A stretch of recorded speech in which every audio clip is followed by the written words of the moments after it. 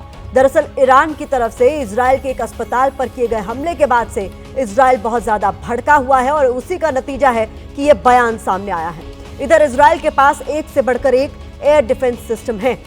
अगर 2000 किलोमीटर दूर से कोई मिसाइल इजराइल की तरफ बढ़ती है तो उसे एरो 3 एयर डिफेंस सिस्टम मार गिराता है। 1000 किलोमीटर दूर तक एरो 2 एयर डिफेंस सिस्टम दुश्मन की मिसाइल को मार गिराने का काम करता है। 300 किलोमीटर तक डेविड स्लिंग और 70 किलोमीटर तक आयरन डोम दुश्मन की रॉकेट और मिसाइलों को हवा में ही नष्ट कर देते हैं। लेकिन इतना शक्तिशाली एयर डिफेंस सिस्टम होने के बावजूद ईरान ने इजराइल में तबाही मचा दी है, जिससे इजराइल के एयर डिफेंस सिस्टम पर तमाम तरह के सवाल उठने लगे हैं।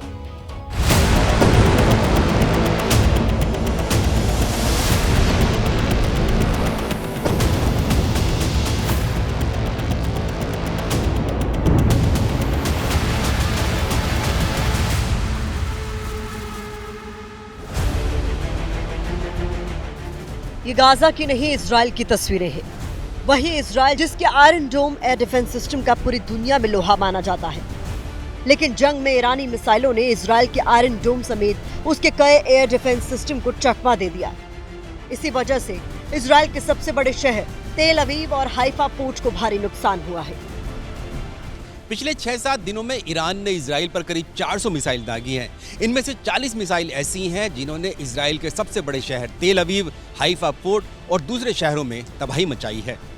ईरान के इन हमलों में इजराइल के अब तक 2 दर्जन से ज्यादा लोगों की मौत हो चुकी है और करीब 200 लोग घायल हुए हैं।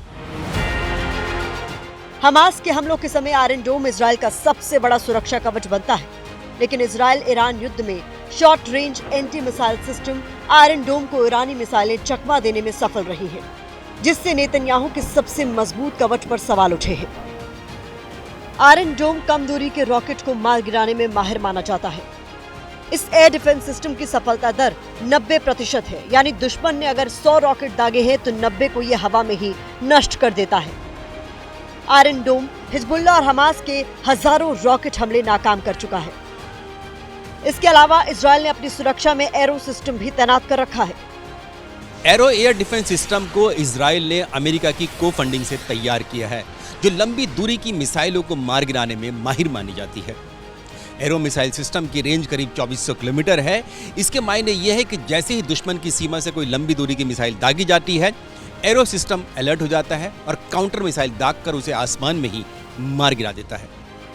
रिपोर्ट्स की माने तो इजराइल के पास आने वाले समय में गोला बारूद और बेहद ही खास एरो मिसाइल की कमी हो सकती है, और अगर ऐसा होता है तो इजराइल के लिए ईरान की मिसाइलों को रोकना मुश्किल हो जाएगा। इसके अलावा डेविड स्लिंग को भी इजराइल ने एक्टिव कर रखा है। डेविड स्लिंग अमेरिका की रेथियन कंपनी और इजराइल की राफेल कंपनी ने एक साथ मिलकर बनाया है। ये एयर डिफेंस सिस्टम मध्यम दूरी की मिसाइलों के हमले रोकने के लिए तैयार किया गया है। इसकी रेंज करीब 300 किलोमीटर है। इजराइल को दुश्मन के हमले से बचाने में उसके एयर डिफेंस सिस्टम अभी तक सबसे ज्यादा कारगर साबित हुए हैं। ऐसा ही एक सिस्टम थार्ड भी है। अप्रैल 2024 में ईरान के इजराइल पर बैलिस्टिक मिसाइल से हमला करने के बाद अमेरिका ने thermal high altitude area defence system यानी थार्ड रक्षा प्रणाली को इजराइल में तैनात किया था। लेकिन ईरान ने जिस तरह से अपनी फतह और सेजल मिसाइलों से इजराइल पर धावा बोला है, उससे आयरन डोम से लेकर थार्ड सिस्टम तक रोकने में नाकाम साबित हो रहे हैं। ईरान के पास कुछ मिसाइल्स हैं, शाहब, गदर, इस तरह की जो इमाद, ये जो मिसाइल्स हैं ये बेसिकली लिक्विड फ्यूल वाली मिसाइल्स थी और जिनकी स्पीड कोई इतनी ज़्यादा नहीं थी, सुपरसोनिक में थी, और इनको तो शायद इजराइल के जो आयरन डोम है या फिर डेविड स्लिंग है, थार्ड सिस्टम है, कुछ पकड़ पा रहे थे। लेकिन जो सॉलिड फ्यूल वाली मिसाइल्स हैं और जो हाइपरसोनिक मिसाइल्स हैं, खैबर, इमाद, उसके बाद में आपका खुर्रम शहर और इस तरह की जितनी भी मिसाइल्स हैं, ये मिसाइल्स ज़्यादा डिटेक्ट नहीं हो पा रही। इस जंग में ईरान बारूद से ही नहीं बल्कि दिमाग से भी दुश्मन पर टूट पड़ा है। दरअसल ईरान असली हमलों के साथ साथ झूठे हमले यानी डिकॉय ऑपरेशन भी कर रहा है, जिससे इजरायली एयर डिफेंस सिस्टम सही और गलत हमलों को लेकर कंफ्यूज हो रहा है। इसके अलावा ईरान ने हमला करते हुए अलग अलग हथियार इस्तेमाल किए हैं, जैसे बैलिस्टिक मिसाइल और सुसाइड ड्रोन। इजरायल के एयर डिफेंस सिस्टम के लिए हथियारों का नेचर समझ पाना भी मुश्किल हो रहा है। इजरायल की जमीन पर तबाही लाती ईरानी मिसाइलें बेंजामिन नेतन्याहू के माथे पर बल ला रही हैं। इसीलिए नेतन्याहू भी चाहते हैं कि जल्द से जल्द अमेरिका इस जंग में उतरे ताकि ईरान को हराया जा सके, लेकिन खामनेई के रहते ये इतना आसान नहीं है। अब आपके लिए ईरान की मिसाइल वाली फाइल खोलते हैं। यूएस सेंट्रल कमांड के जनरल केनेथ मैकेंजी के मुताबिक ईरान के पास 3000 से ज्यादा बैलिस्टिक मिसाइलों का बेड़ा है। इनमें शॉर्ट रेंज से लेकर मीडियम रेंज और लॉन्ग रेंज वाली लैंड अटैक क्रूज मिसाइलें शामिल हैं, जैसे फतह, शहाब 1, 2 और 3, जुल्फकार, घद्र, सेजिल और इमाद उसकी कुछ बड़ी मिसाइलें हैं। ईरान की फतह 1 हाइपरसोनिक मिसाइल तेल अवीव पर गिरी तो इजरायल हिल गया। बीते बुधवार को मौजूदा संघर्ष में पहली बार ईरान की तरफ से फतह 1 मिसाइल का इजरायल के खिलाफ इस्तेमाल किया गया। ईरान की फतह मिसाइल पहली बार साल 2023 में दुनिया के सामने आई। इसका नाम ईरान के सुप्रीम लीडर खामेनेई ने रखा था। IRGC ने इस मिसाइल को इजरायल स्ट्राइकर कहा। वाकई तेहरान की इस मिसाइल का इजरायल के पास कोई तोड़ नजर नहीं आ रहा। ईरान की ये मिसाइल इजरायल के शहरों पर बारूदी कहर बरपा रही है। इस्लामिक रिवोल्यूशनरी गार्ड कोर के मुताबिक फतह 1 हाइपरसोनिक मिसाइल की रेंज 1400 किलोमीटर है। ये सभी तरह के एयर डिफेंस सिस्टम को चकमा देने की ताकत रखती है। लेकिन तेहरान की तरकश में फतह अकेली ताकतवर मिसाइल नहीं है जो नेतन्याहू की टेंशन बढ़ा रही है। इसके अलावा ईरान के पास शहाब रेंज की घातक मिसाइलें मौजूद हैं। शहाब 1 की मारक क्षमता करीब 300 किलोमीटर है, जबकि शहाब 2 मिसाइल 500 किलोमीटर की रेंज तक टारगेट को हिट करने की ताकत रखती है। शहाब 1 और 2 शॉर्ट रेंज बैलिस्टिक मिसाइल है। इसके अलावा शहाब 3 की मारक क्षमता 2000 किलोमीटर तक है, जो मीडियम रेंज बैलिस्टिक मिसाइल है। ईरान के पास लगभग 3000 के करीब मिसाइल्स हैं, जिनमें से 1000 के करीब मिसाइल जो हैं वो छोटे शॉर्ट रेंज की हैं। 1000 के करीब 2000 के करीब मिसाइल्स इनके पास हैं, जो कि लगभग 1500 से लेकर 2500 किलोमीटर तक की रेंज को कवर करती है, जिसके अंदर इजराइल आ जाता है। दावा किया जाता है कि मिडिल ईस्ट के देशों में ईरान के पास ही सबसे घातक मिसाइल बेड़ा है। वक्त वक्त पर वो अपनी मिसाइल ताकत दुनिया के सामने भी लाता है। ऐसी ही एक मिसाइल जुल्फकार है, जो शॉर्ट रेंज बैलिस्टिक मिसाइल है। इसकी रेंज 700 किलोमीटर तक है। इसके अलावा खामेनेई की सेना के पास घद्र मिसाइल है, जो एक मीडियम रेंज बैलिस्टिक मिसाइल है। इसकी मारक क्षमता करीब 1600 किलोमीटर तक है। हाल के दिनों में ईरान ने इजराइल पर जो बड़े हमले किए हैं, उनमें पहली बार सेजिल मिसाइल का नाम सामने आया है। इससे पहले तक ईरान की इस मिसाइल सिस्टम के बारे में ज्यादा चर्चा नहीं हुई थी। सेजिल भी ईरान की सबसे घातक मिसाइलों में से एक है। ये एक मीडियम रेंज बैलिस्टिक मिसाइल है। इसकी रेंज करीब 2000 किलोमीटर तक है। ईरान की मिसाइल ताकत में इमाद भी शामिल है। ये भी एक मीडियम रेंज बैलिस्टिक मिसाइल है और 1800 किलोमीटर की दूरी तक दुश्मन के टारगेट को हिट करने की ताकत रखती है।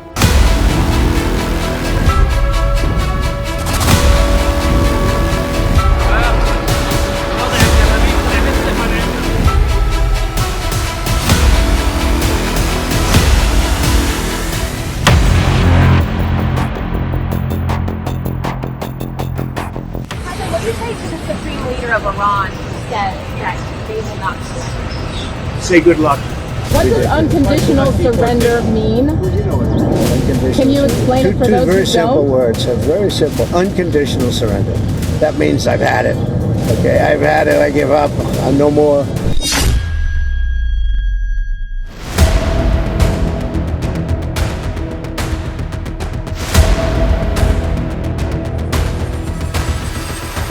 Well, I stopped a war between Pakistan. I love Pakistan.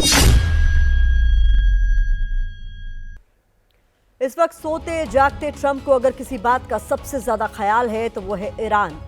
Iran और इजराइल की जंग में ट्रंप बार बार ईरान को बिना शर्त सरेंडर करने की चेतावनी दे रहे हैं। बार बार ट्रंप बता रहे हैं कि जल्द ही कुछ बड़ा होने वाला है, वॉर रूम में बैठकर फाइनल प्लान बना रहे हैं। तो फिर ऐसा क्या था कि ईरान के खिलाफ छिड़ी सबसे बड़ी लड़ाई के बीच ट्रंप को पाकिस्तान की याद आ गई? पिछले 2 दशकों से जो नहीं हुआ था वो हो गया। ट्रंप ने पाकिस्तान के फील्ड मार्शल आसिम मुनीर को लंच के लिए व्हाइट हाउस बुलाया था और ये पहली बार था जब पाकिस्तान के आर्मी चीफ को अमेरिका के राष्ट्रपति ने न्योता देकर बुलाया हो। मुनीर भी गदगद है, खुशी से फूले नहीं समा रहे हैं, लेकिन जो दिखता है वो पूरा सच नहीं होता। और आज भारत की बात में हम ट्रंप और मुनीर की इस मुलाकात के पीछे असली वजह का विश्लेषण करने जा रहे हैं, जिसपे सबसे बड़ा स्वार्थ अमेरिका यानी कि डोनाल्ड ट्रंप का है। Why are you leaving the G7 early for Washington? Well, I have to be back. Very important. I want to just thank our great host.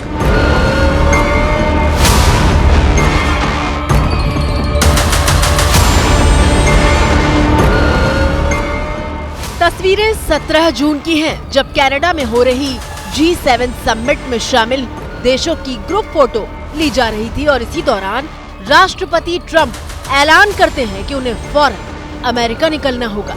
Why are you leaving the G7 early for Washington? Well, I have to be back. Very important. I want to just thank our great host.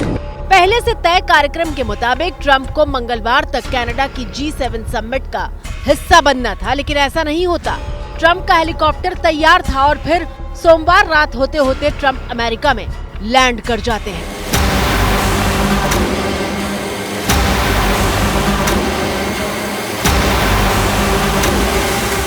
सवाल यह है कि Donald Trump को G7 की बैठक बीच में छोड़कर क्यों जाना पड़ा?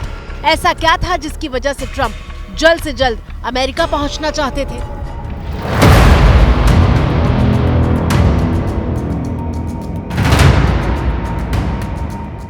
जी हां, इस सवाल का सबसे स्वाभाविक जवाब तो ये था कि ईरान और इजराइल के बीच छिड़ी जंग, जिसमें अमेरिका ईरान के खिलाफ और इजराइल की ढाल बनकर उसके साथ खड़ा है।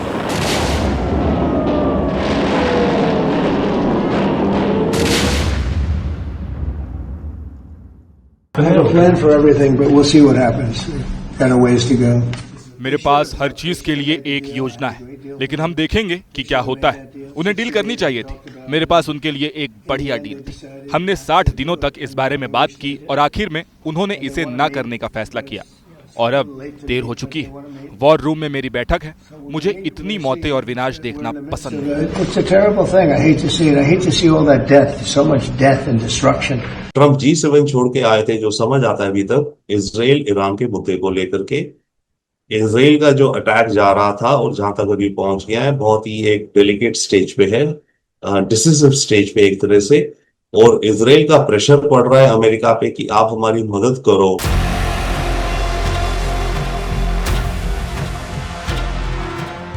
तो क्या ईरान के खिलाफ कोई बड़ा फैसला करने के लिए ट्रंप फौरन अमेरिका लौटे थे? तो जवाब है नहीं, क्योंकि ट्रंप पाकिस्तान के फील्ड मार्शल को लंच देने के लिए अमेरिका लौट आए थे।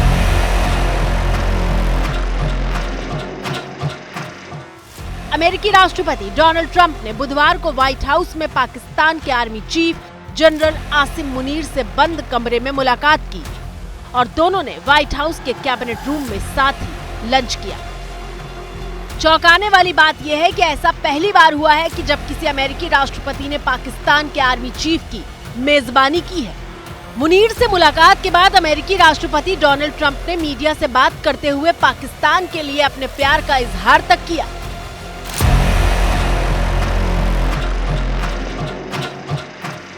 Well, I stopped a war between Pakistan. I love Pakistan. I think वो जो आई लव पाकिस्तान कह रहा है overall, and I love Munir, is a great guy, 2-3 चीजें हैं। पहली बात, ट्रंप स्ट्रॉन्ग लीडर्स को रिस्पेक्ट और लाइक करता है और ट्रंप चाहता है उन्हीं स्ट्रॉन्ग लीडर से ही डील करना। अब मुनीर जो है पाकिस्तान में एक स्ट्रॉन्ग लीडर के तौर पे निकल के आया। लेकिन यहाँ सोचने वाली बात यह है कि हर घटना को इवेंट में बदलने के लिए आतुर दिखने वाले ट्रंप ने आसिम मुनीर के साथ हुए लंच में मीडिया को बुलाना तो दूर, साथ में एक तस्वीर तक जारी नहीं की। मुलाकात की तस्वीरें आर्टिफिशियल इंटेलिजेंस की मदद से तैयार हुई हैं। लेकिन सवाल यह है कि ट्रंप ने ऐसा क्यों किया? तो जवाब ईरान को घेरने का प्लान, जिसमें पाकिस्तान के बिना अमेरिका कुछ अधूरा सा महसूस कर रहा है। और ऐसा क्यों है उसे हम आपको एक मैप के जरिए समझाते हैं। ये साधारण तस्वीर नहीं है। इस एक मैप में अमेरिका की कूटनीति से लेकर सुरक्षा नीति तक सब कुछ दर्ज है। ईरान को घेरने के लिए अमेरिका ने कई देशों में अपने सैन्य अड्डे बनाए हुए हैं, जहां से वो जब चाहे ईरान पर अटैक कर सकता है। अमेरिका ने ईरान को 6 तरफ से घेरा है।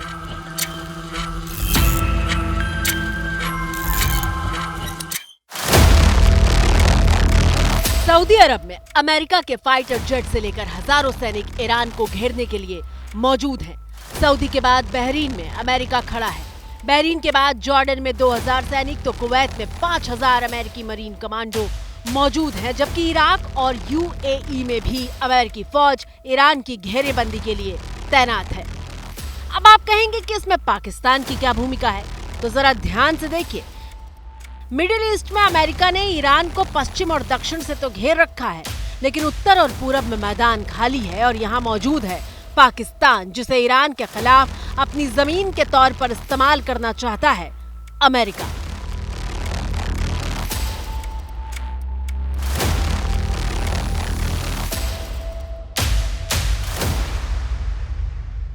तो अमेरिका का स्वार्थ इस समय यह है कि अपने लिए एक ऑप्शन बना लेना कि ईरान को साउथ से अगर हमें डिस्टर्ब करना हो, हमें एंट्री करानी हो एजेंट्स की, वेपन्स की, वो हमें आसानी नहीं वो हम कर लेंगे, क्योंकि पाकिस्तान हमें कोऑपरेट करेगा। शॉर्ट टर्म में अमेरिका का ये है फिलहाल, और लॉन्ग टर्म में भी शायद वो यही देख रहे हैं कि रेजिम चेंज भी होगी, तो जो भी होगा तो ईरान के एक एंड में ज्योग्राफी के जो पाकिस्तान के साथ बॉर्डर लगता है, उस ज्योग्राफी पर हमें कब्जा या कंट्रोल मिल जाएगा, या हमारे पास अवेलेबल होगी, ऑप्शन होगी, हम उसे कैसे इस्तेमाल करें। बिल्कुल ठीक समझे आप। अमेरिका ने आसिम मुनीर को इसीलिए तो न्योता दिया है ताकि पाकिस्तान का इस्तेमाल ईरान की घेरेबंदी के लिए कर सके।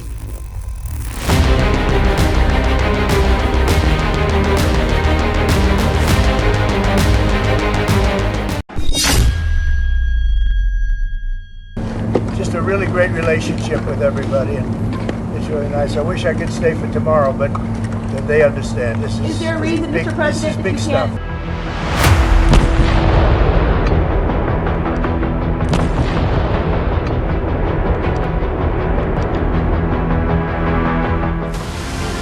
दरअसल ईरान के खिलाफ कार्रवाई के लिए अमेरिका को पाकिस्तान वाले इलाके में एक लॉन्च पैड की जरूरत हो सकती है, और पाकिस्तान की भौगोलिक स्थिति इसे रणनीतिक रूप से बेहद महत्वपूर्ण बनाती है।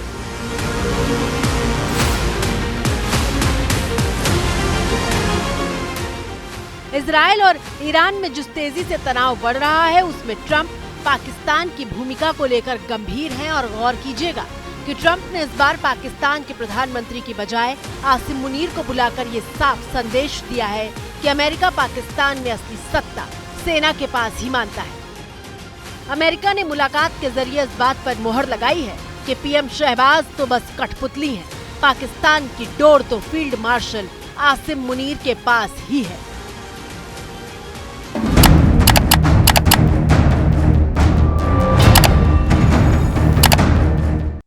जब मुनीर को अगर मीटिंग मिली ट्रंप के साथ, भाई ट्रंप ऐसे तो किसी से मिलता नहीं ना, कोई भी लीडर किसी का प्रेसिडेंट किसी देश का नहीं मिलता है। एंड बाय द वे कोई अमेरिकन प्रेसिडेंट किसी दूसरे देश के आर्मी जनरल से नहीं मिलता। इक्के दुक्के हुए हैं। एक इजिप्ट का था अल सीसी, जब वो जनरल था शायद तब वो मिला था। मुशर्रफ का कहा जाता है, पर मुशर्रफ तो प्रेसिडेंट ही था, राइट। तो प्रेसिडेंट नहीं मिलते हैं आर्मी चीफ से। अमेरिका और इजराइल चाहते हैं कि इस्लामिक देशों में ईरान अकेला पड़ जाए और पाकिस्तान जैसे देश भी उसका समर्थन ना करें। पाकिस्तान की आर्थिक हालत इस वक्त बेहद खराब है। ऐसे में अमेरिका के सामने झुकने के अलावा पाकिस्तान के सामने कोई दूसरा चारा नजर नहीं आ रहा है। लेकिन ऐसे में आसिम मुनीर की निंदा पाकिस्तान में हो सकती है, क्योंकि ईरान के हमलों की पाकिस्तान में पहले से ही आलोचना हो रही है।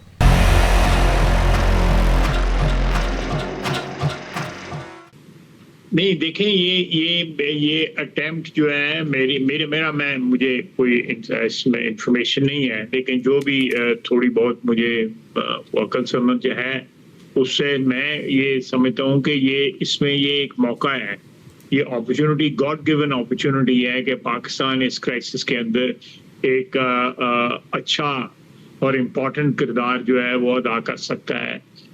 मैं समझता हूँ कि ये अल्लाह ताला की तरफ से कोई इस किस्म की अपॉर्चुनिटी इसलिए प्रोवाइड की गई है कि वहाँ पे फील्ड मार्शल आसिम मुनीर मौजूद हों। जरा सोचिए, ये हाल तब है जब पाकिस्तान के रक्षा मंत्री इजराइल के खिलाफ एकजुट होने की अपील कर रहे हैं और हमलों के बाद ईरान ने दावा किया था कि पाकिस्तान परमाणु अटैक से इजराइल को जवाब देगा। ऐसे हालात में क्या मुनीर ट्रंप की बात मानेंगे?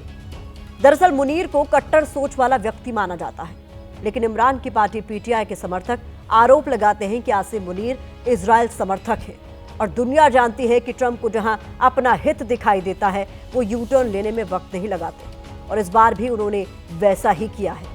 तो चलिए सबूतों के साथ ट्रंप के दोहरे चरित्र का विश्लेषण करते हैं। तस्वीरें उस वक्त की हैं जब ट्रंप ने पहली बार अमेरिका की सत्ता अपने हाथ में संभाली थी।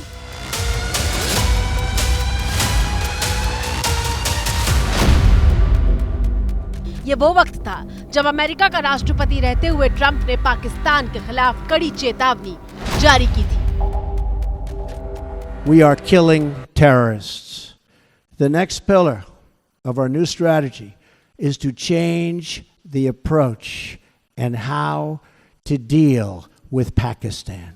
We can no longer be silent about Pakistan's safe havens for terrorist organizations, the Taliban, and other groups that pose a threat to the region and beyond. Pakistan has much to gain from partnering with our effort in Afghanistan.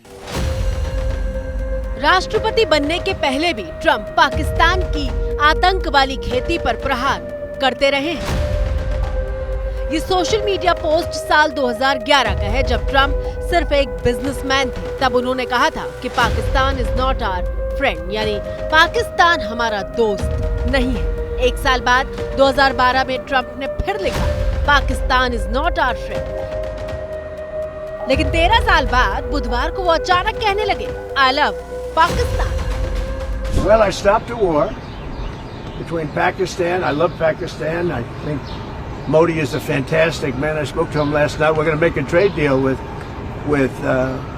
Modi of India. But I stopped the war between Pakistan and India. Trump खुद भी ये बात अच्छी तरह से जानते हैं कि पाकिस्तान वो मुल्क है जो न सिर्फ आतंकियों को पैदा करता है बल्कि दहशत फैलाने पर ही उसका वजूद टिका है। बावजूद इसके आतंक के सौदागर मुनीर को सूट बूट में ट्रंप ने लंच पर बुलाया। He agreed with me. The reason I had him here, I wanted to thank him for not going into the war, just ending the war, and I want to thank. मैंने उन्हें यहाँ इसलिए बुलाया क्योंकि मैं उन्हें युद्ध न करने और इसे समाप्त करने के लिए धन्यवाद देना चाहता था। प्रधानमंत्री मोदी कुछ समय पहले ही यहाँ से गए। हम भारत और पाकिस्तान के साथ व्यापार समझौते पर काम कर रहे हैं। मैं बहुत खुश हूँ। दो बहुत ही समझदार लोगों ने युद्ध जारी न रखने का फैसला किया। वो यानी भारत और पाकिस्तान दो बड़ी परमाणु शक्तियां हैं। आज उनसे मिलकर मुझे सम्मानित महसूस हुआ। Big ones, big nuclear powers, and they decided that. So I was honored to meet him today. Asim Munir 5 दिन के अमेरिका दौरे पर हैं और उनके मुल्क के लोग ही नहीं जानते कि आखिर वो अमेरिका गए क्यों हैं। लेकिन ट्रंप बिजनेसमैन हैं और वो बखूबी जानते हैं कि उनका फायदा कहाँ है। ईरान और इजराइल के युद्ध में वो पाकिस्तान को लॉन्च पैड की तरह इस्तेमाल करना चाहते हैं, लेकिन भविष्य के लिए ट्रंप का एजेंडा भी क्लियर दिख रहा है। इंटरनेशनल मीडिया रिपोर्ट्स में सूत्रों के हवाले से कहा जा रहा है कि ट्रंप ने मुनीर से कहा है कि वो चीन और रूस से दूरी बनाए। बदले में मुनीर को ट्रंप ने अमेरिकी डिफेंस टेक्नोलॉजी देने का भरोसा दिया है। साथ ही आर्थिक मदद देने की बात भी ट्रंप की तरफ से कही गई है। जबकि ये वही ट्रंप हैं जिन्होंने अपने पहले कार्यकाल में पाकिस्तान के लिए आर्थिक मदद के सारे रास्ते बंद कर दिए थे। अगस्त 2017 में 2213 करोड़ की सैन्य सहायता रोकी थी। 2018 में 2603 करोड़ की सहायता रद्द की थी। सितंबर 2019 में मुलाकात के दौरान इमरान खान का मजाक उड़ाया था, जबकि पाकिस्तान पर धोखा देने का आरोप तक लगा चुके हैं ट्रंप। और अब उसी पाकिस्तान के फील्ड मार्शल को व्हाइट हाउस बुलाकर लंच करवा रहे हैं। लेकिन ट्रंप और मुनीर के बीच हुए लंच के पीछे वजह को लेकर सबसे अहम दावा अमेरिकी रक्षा मंत्रालय के पूर्व अधिकारी माइकल रूबिन ने किया है। उन्होंने कहा कि ट्रंप प्रशासन की नजर पाकिस्तान पर सिर्फ इसलिए है क्योंकि ईरान के खिलाफ संभावित सैन्य कार्रवाई के बाद उसके परमाणु कार्यक्रम से जुड़े सामान को पाकिस्तान में शिफ्ट किया जा सकता है। माइकल रूबिन ने कहा, डोनाल्ड ट्रंप पाकिस्तान को अमेरिका का मित्र इसलिए कह रहे हैं क्योंकि उन्हें इस दोस्ती से कुछ हासिल करना है। वो चाहते हैं कि ईरान के परमाणु कार्यक्रम को पूरी तरह खत्म कर दिया जाए, और अगर ऐसा होता है तो अमेरिका को उन परमाणु सामग्रियों को कहीं न कहीं ले जाना होगा, और हो सकता है कि इसके लिए पाकिस्तान चुना जाए।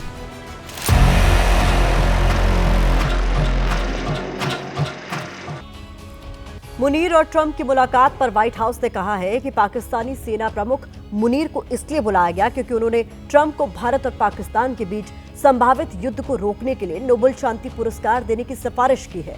लेकिन ये तो केवल बहाना है। ट्रंप का मकसद पाकिस्तान को अपना हथियार बनाना है। तो इसी के साथ भारत की बात पे मुझे दीजिए इजाजत। कल रात 8 बजे आप सभी से फिर होगी मुलाकात।